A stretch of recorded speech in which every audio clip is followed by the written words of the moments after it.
ಲಕ್ಷ್ಮಣ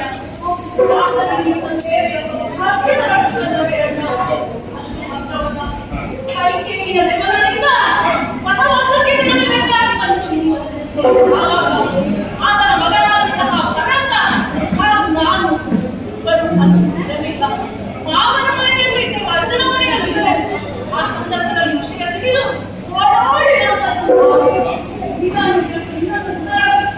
ನಮ್ಮ ಒಕ್ಕಟ್ಟಿಗೆ ಬರಮಾಡಿಕೊಳ್ಳಬೇಕು ಎನ್ನುವಂತಹ ಆಸೆಯಿಂದ ಭರತ ನಿನ್ನಡೆಗೆ ಬಂದ ಮತ್ತು ನಿನ್ನಲ್ಲಿ ಬರಬರಿಯಾಗಿ ವಿನ್ನವಿಸಿಕೊಂಡ.